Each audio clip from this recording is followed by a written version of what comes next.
Om. Om.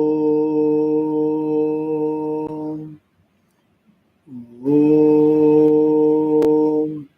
Shri Rama Rama Rameti Rame Rame Manorame Sahasranama Tattulyam Rama Nama Varanane Shri Rama Rama Rameti Rame Rame Manorame Sahasranama Tattulyam Rama Nama Varanane Guru Brahma Guru Vishnu Guru Devo Maheshwarah Guru Sakshat Param Brahma Tasmai Shri Gurave Namaha Om Sadashiva Samarambam Shankaracharya Madhyamam Asmadacharya Paryantam Vande Guru Paramparam Om. Pranams to the lotus feet of Lord, pranams to all the Mahatmas and Gurujis, pranams to all of you. There have been some disruptions in the classes in between due to my business travel and commitments. I apologize for this. Wherever it is possible, I'll try to definitely continue the classes. But where it's not possible, I'll definitely let you know in advance. So I'm very sorry about it. So we have been seeing the Vishnu Sahasranamam. We are in the shloka number 76, which we are halfway through in the last class. And the very purpose of Vishnu Sahasranamam is to expand our mind. We have to remember why we are chanting and learning Vishnu Sahasranamam. That is very important, especially for spiritual seekers. For those who are not coming into a spiritual path, it is only a Nama meaning and then it's okay. Especially for people who are coming to a spiritual path, the very purpose of studying Vishnu Sahasranamam is to further reinforce and expand my mind so that I see the whole universe as Lord. This is the very purpose.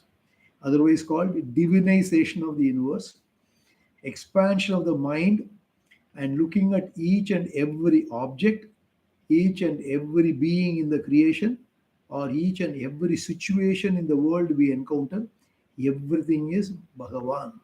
That is, we see the vibhuti of the Lord in each and everything. This expansion is very, very important. And we call it as an expansive meditation. When you want expansion meditation, you start looking at everything as Bhagavan. So what is the benefit of that for the spiritual seekers? The benefit of expansion approach is we will be able to reduce our kama, krodha, lobha, moha, mada, matsarya, all those things should go down. We should be able to do karma, upasana, yoga in a better way. Our mind will be without any fear, without any anxiety, without any stress. That means a mind which is a relaxed mind, which is a quiet mind, which is a calm mind, which is able to focus. Why should I have such a mind?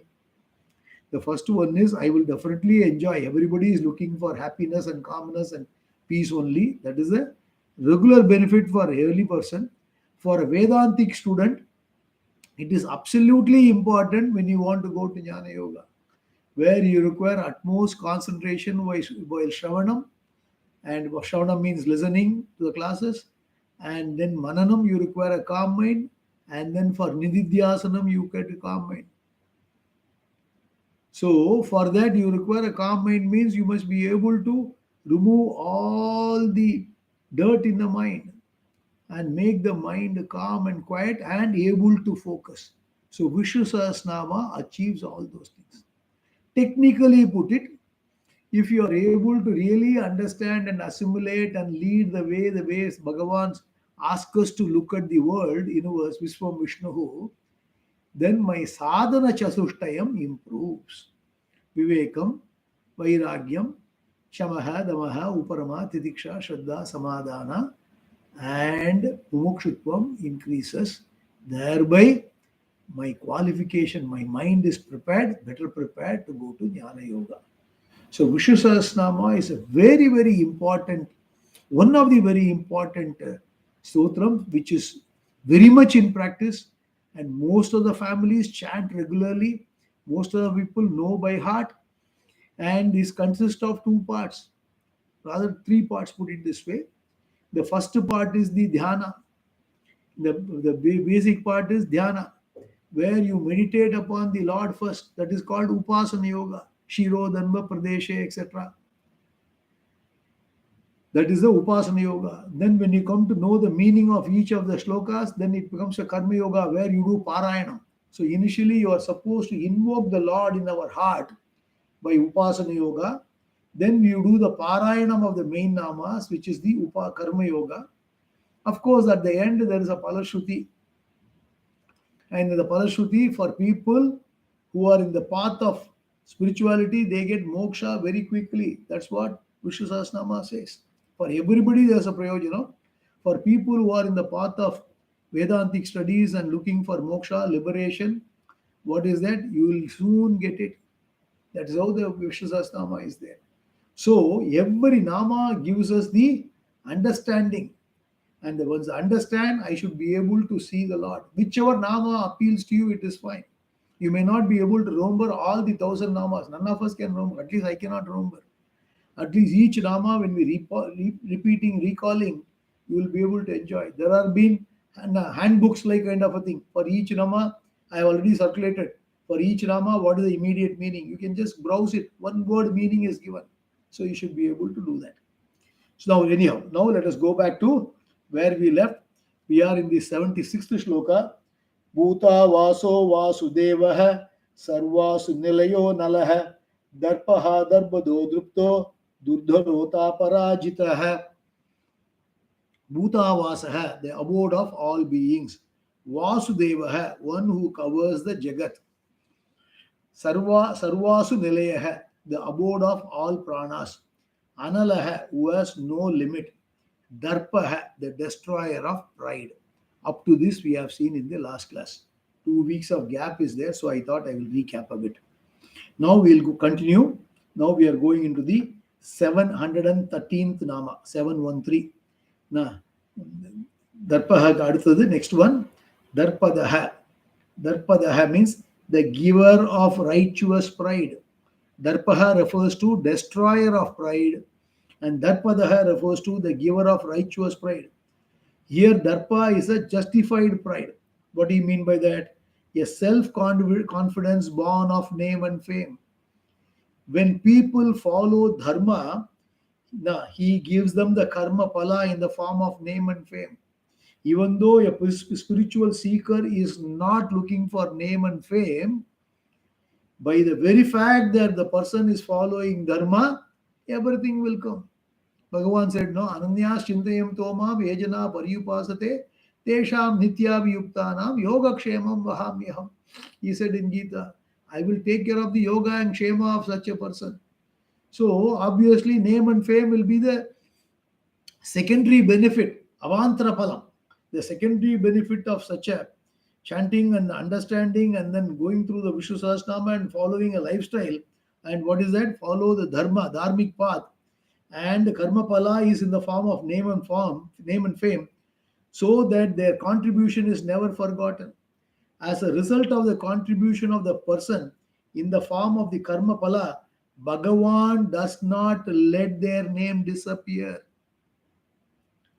In the world, there are some very great people whose names are etched in the history. Why do we say those? Shankaracharya, are we forgetting them? We are remembering them. Ramana Maharishi, we are remembering them. Kanchi Paramacharya, Ramakrishna Paramahamsa. There are so many such Mahans who we remember. So many such Mahans remember we name. Why? Because they are all the pole stars for us. There are so many such Mahans have lived in this universe and we all remember. Because they don't look for the name and fame. But Bhagavan makes sure their name do not disappear from this earth as long as we are alive, because nowadays is all well documented. So he is Darpada, the giver of a righteous pride. Again, when those who live a righteous life are opposed by the people taken to adharma, so he gives them the courage and confidence to oppose and stand against them. Because when adharma is coming, you must stand up against that and fight for it. At least you must follow. You must never slip from dharmic path. Whatever be the situation, you must never slip from the dharmic path. So those who are having a dharmic, leading a dharmic living, they will get name and fame automatically, while they are not interested in it. But what will happen? That will become a kind of a what do you call it? Attraction for others to follow dharmic path. That will make others also to follow. If I follow dharma, so I will never be dropped by Bhagavan. Bhagavan will give me everything that will be there. So there are people who are there. They are all having a simple living, high thinking. So that's what it is. So Bhagavan gives the right pride. What is that? The who gives the righteous pride. That is what is so darpa. So he says darpadaha. Then driptaha. Driptaha, one who is happy for no reason. A person who is extremely happy, as though drunk or intoxicated, or because of any sense pleasure, is called dripta. If Bhagavan is dripta, extremely happy, then what is it that make him happy? There must be a cause. Then that is how our orientation is, right? Because he is happy, because not because any sense pleasures, but because he is the Ananda Swarupa. Ananda Swarupa. He is always happy by himself because of his nature being Ananda, as though drunk with his own Ananda. So Bhagavan is Ananda Swarupa. And our nature is also Ananda Swarupa. Our nature is also Satyam, Jnanam, Anantam, Brahma. So our nature is also Ananda Swarupa. Only thing is we have to discover that Ananda. As long as we identify with this Ahankara, the body mind complex, we will never be able to get that Ananda. Once you drop this notion that I am the body mind complex, and what do? You switch over to the other party, which is the Sakshi party. Sakshi means the Atma, the Chaitanyam, which is there inside. So you switch over and identify yourself with the Sakshi, the Chaitanyam, then you discover your Ananda. Then you also and I also will all be always happy for no reason. You don't need a reason to be happy because our nature is happiness. See, sugar need not chase sweet, right? Sugar need not chase sweetness. Where is the sweet? I want to eat sweet. I want to taste sweets. If sugar asks what will happen, we laugh at it. The same way we are also, our nature is Ananda Swarupam. Only because we are having the ignorance of what? My own nature. What happens? I am chasing something outside. In Tamil we say, இருக்கும் இடத்தை விட்டு இல்லாத இடம் தேடி எங்கெங்கோ அலைகின்றான் ஞானத்தங்கமே. By not knowing your nature, you go around and looking for happiness. Very unfortunate. So Bhagavan says is, I am the Ananda Swarupam. And Bhagavan says elsewhere, you are also the Ananda Swarupam. Only thing is you have to discover that Ananda Swarupam. For me, I am already the Ananda. I am ever happy. For no reason at all. There is no reason to be happy. That's what Bhagavan says in Gita, Atmanye Atmana Tushtaha. Now, he doesn't need any reason to be happy. He is always happy. Santushta Satatam Yogi. So, there are so many places it is there. So, it is there. So, he is extremely happy, Bhagavan. Druptaha. Then, Durdaraha. Durdaraha. The one known with great difficulty. One who is known with great difficulty. So, I told you, right? So, how will you discover Bhagavan? Okay. So here he is essentially a sarva upadi vinirmukta, free from all limitations and attributes. It is not possible to grasp Bhagavan and retain him in the buddhi. So when he says he's the Bhagavan who is difficult to retain in the buddhi, very difficult to understand, what does it mean? We have already discussed elsewhere before. I'm just recapping again. There are three levels. I call it as a three stages of progress. The real Bhagavan, the ultimate Bhagavan, is formless, has got no form at all, which is Arupa Ishvara. This is what Vedantically language we put it as Brahman, Chaitanyam. That's what we call it as a Brahman. So, which is arupam, has no form. This is the ultimate. But for the Manda Adhikaris who are immature, the same Arupa Ishvara is appearing with the name Namarupas as a Ekarupa. Ekarupa Ishvara which different names and forms. That's why we say Rama, Krishna, Devi, Bhagavata, Ayyappa, whatever it is. We have got different names and rupas for the Lord. That is a very low level. Ekarupa Ishvara. And next to the second level is Anekarupa Ishvara. Lord as the universe. Lord as the universe. Lord manifesting as the universe. Now, Abhinna Nimitta Karanam. He is the Ishvara who is the Abhinna Nimitta Karanam. Initially, Lord is the Ekarupa Ishvara. He is the intelligent principle.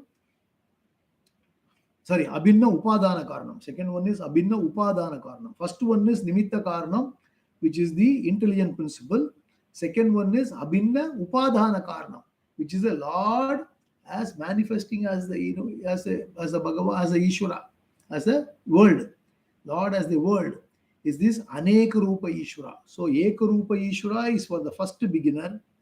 Then goes to the Aneka Rupam. That's what we say again by chanting Vishnu Sahasranamam. We will get to that level of maturity. But the real Bhagavan is really formless, mind-boggling. Similarly, real Jiva is also formless, the Chaitanyam Atma. So that is why when you understand this, the equations come. What is called Mahavakya equation, Tatitvam Asi. So you get that level when you have got a proper understanding. So here Bhagavan says one who is known with great difficulty means what? One who discovers the ultimate Bhagavan who is formless. Arupa Ishvara. Because it is not possible to grasp Bhagavan and retain him in the buddhi. Hence he is durdharaha. Is it then absolutely impossible? No. What is that? The idea is it is very difficult. Even though the teaching is clear, to understand Bhagavan, one must have the adhikaritvam.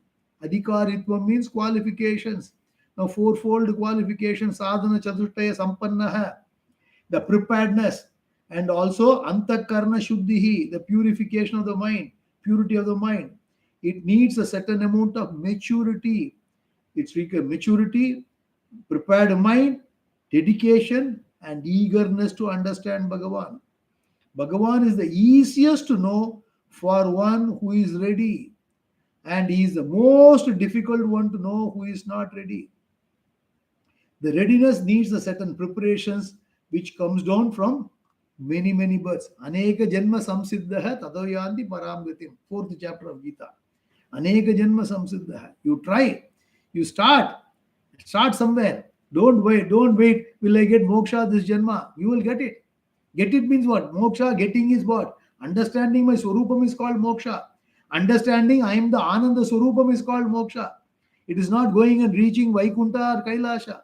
It is here and now understanding. That's what technically we call it as a Jivan Mukti. So you will get to that state provided you start somewhere. That's why Gita says you start with Karma Yoga, then Upasana Yoga, then come to Jnana Yoga, Shravana, Manana, Nididhyasana. You will get there.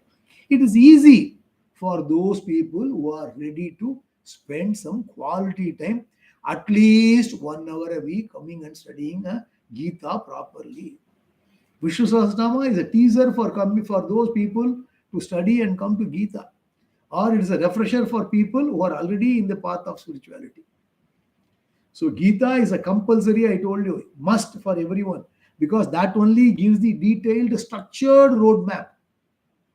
Where to start, how to go, what is the goal. So we must know goal, we must know where we are and how to go through this. Gita gives the complete clarity. Sarvopanishado gavo dogda gopalanandana. Everything is condensed there. That alone is sufficient if you want to. Anyhow, I'm not doing a Gita class here. But the point is, the one who is known with great difficulty, durdaraha means what? For people who are not studying, always they are confused. That's why Manda Adhikari is what? They always go to God using God as a means. Bhagavane go and asking for alpa things or inferior things. The inferior things, what? Getting married, getting children, getting business profits, all those things. What? You have got a great thing. Bhagavan is ready to offer moksha, which is limitless, which we should ask for, rather than we are asking for very alpa stuff. Why? Because we do not know what to ask to Bhagavan. Bhagavan also has given chamakam in Rudram Chamakam. In the Chamakam, he says, you do not know what to ask, I will give you a list what to ask. In the Chamakam, moksha is also asked, by the way, for those who do not know. We have given the Chamakam meaning also earlier. So understand, see, the material things are important for survival, it is okay. But ultimately, one should discover oneself. So either you discover Bhagavan, his true nature, which is Arupam, or you discover yourself, your true nature, which is also Arupam, which is Atma. Both are one and the same, you will understand. That's why Bhagavan says either you can come through this, what is that? By discovering Bhagavan's true nature, or by discovering my individual true nature, and you will go to the great equation Tadutvam Asi. Like climbing the Everest. You go from one route or other route, but only thing is, but don't say that moksha has got many paths. I'm not saying it.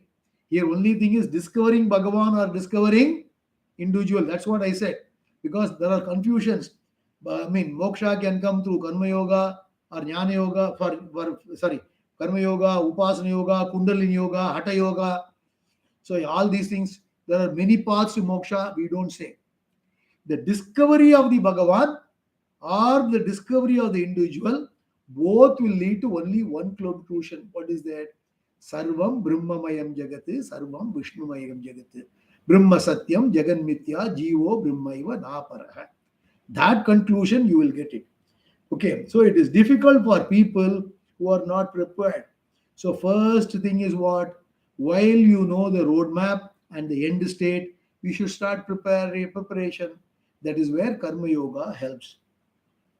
So the readiness needs a certain preparations which comes down from many births.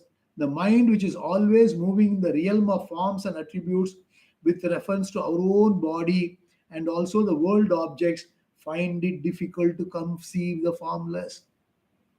And Gita says affliction is greater still for those whose minds are committed to what cannot be objectified, being attributeless, because such an end is reached with difficulty by those who are identified with the body. Kleshaha adhikataraha tesham. It is coming. This is the shloka number 5 of the 12th chapter. And Bhagavan says beautifully, Klesho dikataras tesham avyakta sakta chetasam avyakta higadir dukkam dehavadbhiravabhyate. Bhagavan says very clearly, for people who are still identifying with the body, it is extremely difficult for them to come to the attributeless, formless Bhagavan. So that's what he says in the shloka 5 in the chapter number 12, which is Bhakti Yoga. So Bhagavan is known with great difficulty means what? For people who are not ready, it is difficult. People who are ready, it is very easy. It is very easy. So that's why somewhere you have to start. That's the meaning. Finally, what is it for me? Okay, it is too difficult, Vishnu Sahasranamam said. So let me relax. That is not the intent. It says very clearly, for people who are not trying, it is difficult. For those who are trying and preparing the mind, it is easy. That means what? Okay, let me prepare the mind and come to study the Vedanta and then discover, so that I am my Purnatvam, I am discovering. Aham Purnaha is a fact. Only thing is we have to discover it. Now I was liberated, I am liberated, I will be, I am ever liberated only. Only thing is we have to discover that. For those who are not discovering it, they think I am this body mind complex and go through all kinds of tension, anxiety, etc. So what do? You go and study Vedanta systematically under the guidance of a competent Acharya for a lengthy period of time. Okay, that to start with Bhagavad Gita. That's the message by this Nama. Then Aparajitaha, one who is never defeated. He is never defeated by enemies, including all the Ravanas. No Ravana could escape from Sri Rama. Asuras are there even today. Now, in any organized group like the mafia and others, that commit crime are all asuras. Thus, fight between the asuras and devas go on even today. Don't think asuras. Asura is what? There are only one is external asuras, another one is internal asuras, inner enemies. Kama, Krodha, Lobha, Moha, Mada, Matsaryam. External asuras we can see all the time. There are asuras there. The world is lot of people are there. Okay, asura means it does not mean one with the long teeth and everything and then with a gore look. No, that is not the point. So asuras are both inside and outside in the world. These are all the forces that are out to transgress the dharma. Asuri, Rakshasi, Asuri Sampat. We have seen the 16th chapter of Gita. Go and study. You describe beautifully what all the features of a Rakshasa and Asuras and how they are. Bhagavan puts it. And Bhagavan says, Daivi Sampat. You can get it. Arjuna, you are a good man. You already have Daivi Sampat. Get it. So you have to develop the Daivi Sampat, which will be developing your Sattva Guna. So that we should go. So Bhagavan is but world has got always all the kinds of asuras are there who transgress the dharma. No matter how long adharma may seem to exist, finally it is the dharma which prevails. Understand this. This is dharma alone wins finally. Don't look at what is happening in the world. Then you will be very disillusioned and you will think this is how the world is. No. World was, world is, world will continue to be in state of commotion as long as human beings are there. Understand this. As long as human beings are in existence in this universe, there is always, there was, there is, there will be commotion, there will be confusions, there will be threat, there will be problems all the time. In fact, in the modern day technology, because the news spreads very fast, we get to magnify all those problems more and more, unlike the past. When the Second World War or First World War happened, that time only you have to tune the radio once in a while. That too, many people did not have TV. Now today there's a Ukraine war. Everybody is seeing even the war happening by all the news channels and YouTube in your fingertip, in your handphone. Everybody is able to see. So what happens? The news people will give you only bad news all the time. That's how they sell their business.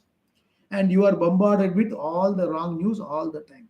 So what do you think? The world is full of problems. The world has got good and bad. Both are a mixture. Majority is good. Because majority is going to live, we are able to do this class. If majority is bad, nothing will happen. It will be only anarchy. It's not there. Out of the 8 billion population, only few people are troublemakers. And that is where the problem is. It can be a political leader, a country leader, or it can be some individuals who are making trouble and troubling few people. And majority, most of the people are living at peace. They are good people as well. So understand this. So world is always is there. So when dharma is there, dharma alone prevails. Understand? Dharma will never fail. If the adharma is taken over completely, human will be erased from the earth completely. Understand this? We are far away from this. Maybe it will happen one day, but not today. So don't worry. So we can by the time get the knowledge, we get liberated, we break the cycle of samsara, punarapi jananam, punarapi maranam, and we are not again going to suffer this. But at least we are able to get it. So Bhagavan says, he one who is never defeated, aparajita. So Lord in the form of dharma is never defeated. So he is the dharma purusha. Dharma always prepares. So he is the aparajita. Move on. Go to next shloka. We go to shloka number 77. Vishwamurtir Mahamurtihi Deeptamurtira Murtiman Anekamurtiravyaktaha Shatamurti Shatananaha Vishwamurtir Mahamurtihi Deeptamurtira Murtiman Anekamurtiravyaktaha Shatamurti Shatananaha. Vishwamurtihi, the one whose form is the Jagat. See, again, it has again come. Vishwamurtihi, Vishwam Vishnuhu. Where we started, that's what again is coming. Bhagavan is presented here as with reference to form, being all pervasive. So he is the entire Vishwa as his form, hence Vishwamurtihi. See, again it comes back. Sahasra Sirisha Purusha, Sahasraksha, Sahasrapad. Bhagavan is essentially formless. As I told you, Bhagavan is original nature is formless. But but for what? For immature person, Bhagavan is manifesting as the universe so that everybody can get liberated. Bhagavan is appearing as the universe. So Bhagavan manifests as the universe so that you are able to see Bhagavan in each and everything. Parkum Idamallam Nandalala Bharadiyar said, everything is Bhagavan only. Kakai Charahirile Nandalala. The Crow brothers also, Bhagavan is there. So he said. So the entire Vishwa is his form, Vishwamurti. Bhagavan is essentially formless, but he is also in various forms due to what? Due to Maya. This is a very detailed subject. I don't want to go into that. Then it will become a Vedanti class, too much for many people. What we say is, when a Brahman is giving his blessings to Maya, and Maya operates, and then the whole universe is created. This is how the Srishti Prakaranam is explained. We won't go into the details. So without Maya, there is no Bhagavan. The formless is only the consciousness, Satyam Jnanam Anantam Brahma, the Swarupa of Bhagavan. That is the original definition. And that is you. But when you say Bhagavan, it is only in terms of form. We can only relate to and worship a form because our mind cannot go beyond that. Initially, our mind cannot go to Arupam. It is very difficult to visualize. So you require a name and form which is called Alambanam or symbol we require. So the entire Vishwa is his form. Every form is his form alone. But in our understanding, every form can further be reduced to another form until there is no form at all. So every thought is a form, and every form is understood as an object of our cognitions. The truth of any cognition is only consciousness. This is what Lord is. Therefore, Bhagavan means that which has a form, and all the forms are Bhagavan only. So Vishwamurti. Then the next one is Mahamurti, the one with a great form. One with a great form. As Vishwamurti, every form that comprises Vishwa is his form. But if it is looked at as one great form, a form that contains all forms, he is Mahamurti. It is the one great cosmic form which contains all the forms. Individually, he is Vishwamurti. Severally, he is Mahamurti. That is why when Krishna opens as a child, Yashoda saw the entire universe in his mouth. So he is a Mahamurti. Then Deepta Murti. Now, one with an effulgent form. One with an effulgent form. So you can interpret this Nama into two ways. One is one in the in the in the Vishwarupa. As a Vishwarupa, the form that he looks his own accord to show Arjuna, that was a Deepta Murti. Now, Sanjaya says in Gita, if simultaneously 1000 effulgent suns should appear in the sky, that effulgence might perhaps be equal to or even may fall short of the effulgence of the great Lord. It is in the 11th chapter, 12th shloka. 11th chapter, 12th shloka, he is beautifully putting it across. Let me chant the shloka also. Na divi surya sahasrasya bhavet yuga baduddita yadi bhasadrishi sa syad bhasastasya mahatmanah. So Bhagavan's effulgence is unparalleled. It is even 1000 suns come, it is unparalleled. This is the one way of describing it. Other way is what? One who is of cosmic form is Deepta Murti. Every form is nothing but the expression of the knowledge of Bhagavan. And that knowledge is nothing but the effulgent consciousness. Because there is nothing called individuality and individual knowledge. You must understand this. It requires a lot of maturity to understand these subjects. Bhagavan said, Buddhir Buddhimatam Asmi, Tejas Tejasvi Namaha, in the 7th chapter of Gita. All Buddhi is my Buddhi. That means what? Everything what you see, whatever knowledge, whatever the human knowledge which we keep on so-called creating, we are not creating anything. We are only discovering things. Whatever it keeps on coming out, either in the medical field as in terms of R&D research of new drugs for various diseases, or in the so-called artificial intelligence and entertaining gaming, everything you take your cryptocurrency to anything. Anything you do, all the knowledge is only Bhagavan's knowledge. But it is nothing but effulgent consciousness. Therefore, Bhagavan is Deeptamurti, one with the effulgent form. The knowledge alone is manifest in the form of the Jagat. So, with both the meanings you take it, again this will expand your mind. If you take Bhagavan as the Deeptamurti, as effulgent, the Bhagavan's glory, that is one way. The second one is when every knowledge is Bhagavan's knowledge, then there is no comparison, there is no jealousy at all. Why that man is earning so much? Why that is? The world may recognize for somebody who has got more brain and then who has got this thing, he will get some good job and they may pay more. But everything is Bhagavan's. I also have got, you also have got knowledge. We are all surviving, right? As long as your basics are met, be very happy. One of the important thing for coming to these kinds of things is simplified living. Simplicity does not mean you are bankrupt or you don't have money. Understand this. Simplicity, in fact, with a lot of money, you should be simple and use the money for charity. That is the way our Shastra asks us to live. You earn a lot. What you do? Maintain a simple lifestyle and give everything to charity. For what? For my betterment, for my mental liberation. That's what it is. So Bhagavan is one effulgent form. So every knowledge, everything what you see is only Bhagavan's knowledge.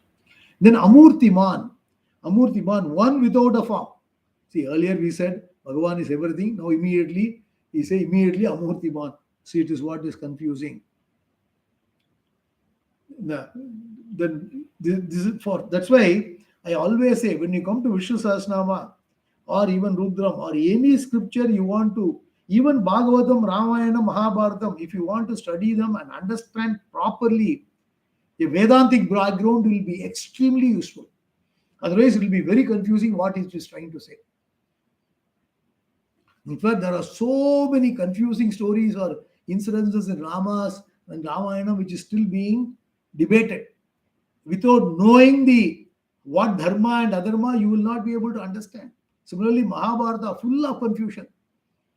The Upanyasaka should be able to explain it properly, but Upanyasaka is not catering to the audience with Vedantic background.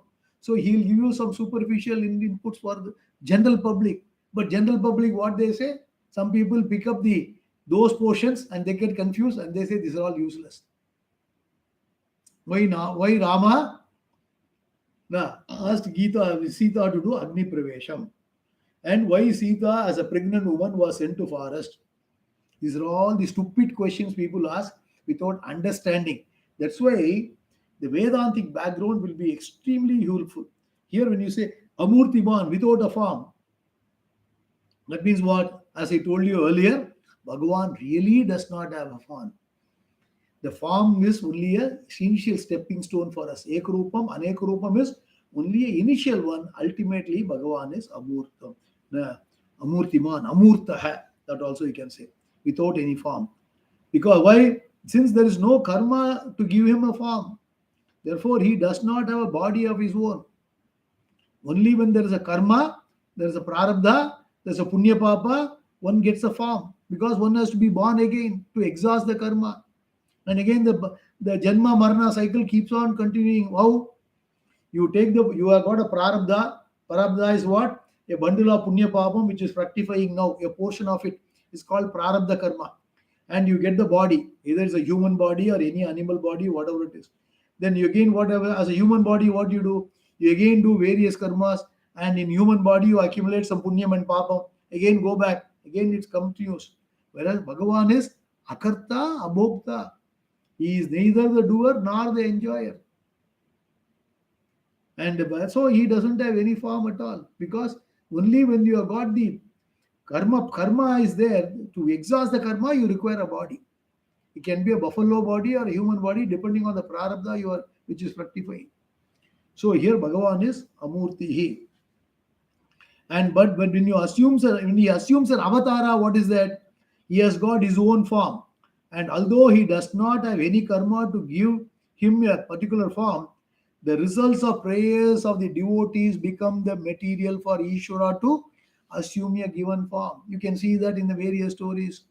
And Rama comes because people go to the heaven, pray to the Devata, saying that, wow, Vishnu, please come down. There is one Ravana who is troubling everybody. Then Bhagavan says, Tatastu, I will come in one form. I will descend. That's what we call it as an avatara. Bhagavan decided to come and take an avatara to establish dharma. Yada yada hi dharmasya glanir bhavatihi abhyuttanam adharmasya tatatmanam srijamyam paritranaya sadhunam, etc. etc. So Bhagavan takes an avatara. Actually, he is without form, but he takes avatara. Now, avatara murti assume a form by his own will. By his own will, he takes an avatara to establish dharma and protect the sadhus. Sadhus means what? Dharma purushas are called sadhus. Those followers will be taken care by Bhagavan. So you follow dharma, we will always be protected all the time. Protected means what? Bhagavan knows that you will get the jnana at some point of time. Follow dharma, you will be taken to the jnana path automatically. Either in this janma or some other janma. Be a dharmic person. Okay, that's what it is. So he is really Amurtiman. Then Aneka Murtihi, the one with many forms. In the various avatars like Sri, Rama, Krishna, and so on, Lord assumes many forms according to his own will. So he is Aneka Murtihi, one who assumes many forms. And there are two types of avatars. One is the Amshavatara, a partial manifestation himself in some form, and there are many and can take place all the times and places in all the cultures. Everywhere it takes place all the time. That is a particular, it's called Amshavatara. The other one is the Purna Avatara, wherein the manifestation is full. At the same time, he can manifest himself in many forms, as in Krishna Avatara, where he manifests himself as many, and also in the Vishwarupa. Thus, Bhagavan is of many forms. Some people say, show me Bhagavan, where is he? That's why the Amsha Avatar is there. Daivam Manishya Rupeda. Daiva can come, Bhagavan can descend in any avatara, partial avatara. No, we are not Arjuna, where Bhagavan comes and gives it to Krishna. Bhagavan comes as Krishna and then show up. Even if Bhagavan comes in front of you as full avatara, we will not be able to believe that. Correct? Bhagavan comes in front of us, for example, and say, this is myself. I'm Krishna, I have come. I'm knocking at the door. He comes you. He will say, who are you bluffing me? Get out. That's what we will say. In front of Bhagavan himself said in his Krishna Avatara, during the Krishna Avatara, if you study Dasamaskandama Bhagavatam, Bhagavan does various leelas. And many people could not understand his true nature. Only few people could decipher this is Bhagavan. Only very, very few people. Many people could not do it. Why? They all think he's a Mayavi, he's a magician, he's doing all these stories, all those things. So even Bhagavan comes in front, Sakshat, we will not be able to. Bhagavan tell Ravana, Arey, come on, I'm the Avatara, you go and come back. No, he doesn't want to. He commits the same mistakes. In front of him, Duryodhana, Bhagavan is there in front of him. Duryodhana did not change. Ravana did not change. Hiranyakashipu did not change.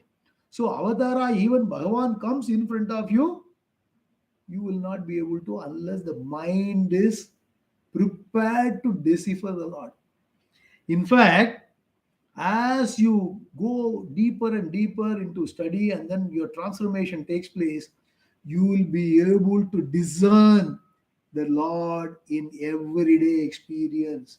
I'm telling you the truth. My experience says that. You will be able to discern. Discern means what? Intellectually, materially, mentally see that avatar of the Lord in one form or other. He is coming and solving most of our problems. And he is giving a path for us to lead the path to go towards moksha. It is happening. So that requires a very profound intellect, a very matured intellect. So Bhagavan is Aneka Murti, he means with many forms, and he is always there. And only thing is, our mind should be ready to discern and appreciate Ishvara.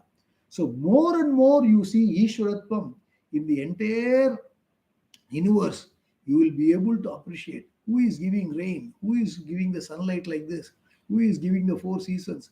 Who is making all the actions of our hand? How the body functions? You look at all the physics, chemistry, and everything of the world, you will be fascinated. There is somebody behind this, right? That intelligent cause. That is Bhagavan. So you should be able to appreciate it. We'll stop here. We'll continue in the next class.